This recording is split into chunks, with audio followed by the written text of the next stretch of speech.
आज से तकरीबन 6 करोड़ साल पहले, जब डायनासोर्स का नामो निशान मिट चुका था, ज़मीन एक बहुत बड़े तंदूर में बदल रही थी। इस शदीद गर्मी ने एक ऐसे जानदार को जन्म दिया जिसका तसव्वुर भी आज के इंसान के लिए नामुमकिन है। टाइटैनोबोआ, एक 50 फुट लंबा और 1500 किलो वजनी सांप। ये इतना वजनी था कि इसका एक बार का गुजरना ज़मीन पर गहरा निशान छोड़ देता था।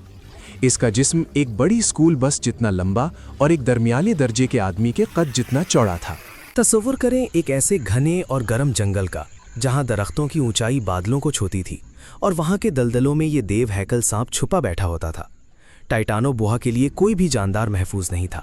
उसका रंग और चमड़ी ऐसी थी कि वो कीचड़ और गदले पानी में बिल्कुल गायब हो जाता था। जब वो शिकार के लिए निकलता तो जंगल में परिंदों का चहचहाना और जानवरों की आवाज़ें थम जाती थीं, क्योंकि वो जानते थे कि मौत का फरिश्ता करीब ही घूम रहा है। टाइटानोबोआ जहरीला नहीं था, मगर उसे जहर की ज़रूरत भी नहीं थी। इसकी असली ताकत इसका जिस्मानी दबाव था। जब ये अपने शिकार के गिर्द कुंडली मारता तो इसके जिस्म का दबाव 400 पाउंड फी स्क्वायर इंच होता था। ये बिल्कुल ऐसा ही है जैसे आपके ऊपर बुर्ज खलीफा जैसी 3 इमारतें रख दी जाएं। इसकी जकड़ में आने वाला जानदार की हड्डियां सेकंडों में चूरा चूरा हो जाती थीं और उसका दिल धड़कना बंद कर देता था। दिलचस्प और हौलनाक बात यह है कि आज के मगरमच्छ, जो खुद को पानी का बादशाह समझते हैं, टाइटानोबोआ के सामने सिर्फ एक मामूली नाश्ता थे। कोलंबिया के कोयले की कानों से मिलने वाली बाकियात बताती हैं कि टाइटानोबोआ 15 से 20 फुट लंबे मगरमच्छों को सालिम निगल जाता था। इसके जबड़े इतने लचकदार थे कि वो अपने सर से 3 गुना बड़ी चीज को भी आसानी से पेट में उतार लेता था।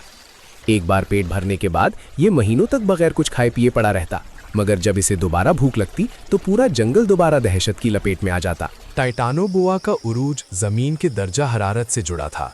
इस दौर में जमीन बहुत ज्यादा गर्म थी। सर्द खून वाले जानवर गर्मी में ज्यादा बड़े हो जाते हैं। टाइटानोबोआ इस गर्मी का बादशाह था। मगर फिर वक्त बदला, जमीन का दर्जा हरारत गिरने लगा और मौसम ठंडा होने लगा।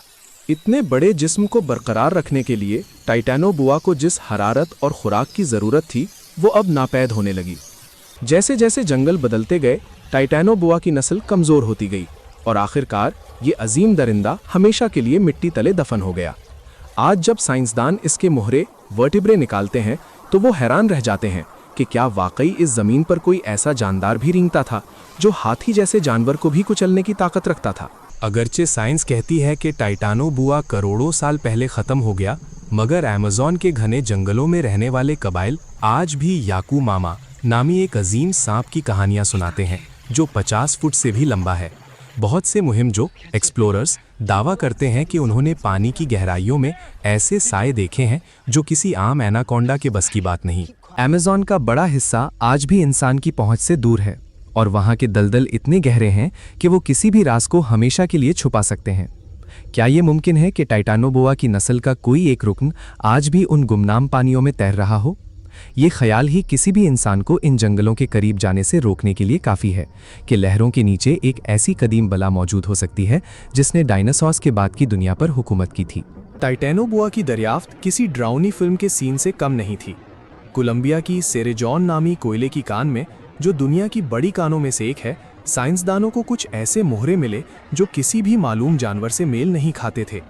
पहले उन्हें लगा कि ये शायद किसी कदीम मगरमच्छ की हड्डियां हैं, लेकिन जब तहकीक मुकम्मल हुई तो उनके पैरों तले से जमीन निकल गई। वो हड्डियां एक ऐसे सांप की थीं जिसकी मोटाई एक आम इंसान की कमर से भी ज्यादा थी। ये दरियाफ्त बताती है कि जहां आज कोयले की कानें हैं, वहां करोड़ों साल पहले एक ऐसा दलदल था जहां सूरज की रोशनी बमुश्किल पहुंचती थी। वहां टाइटानोबोआ की हुकूमत थी।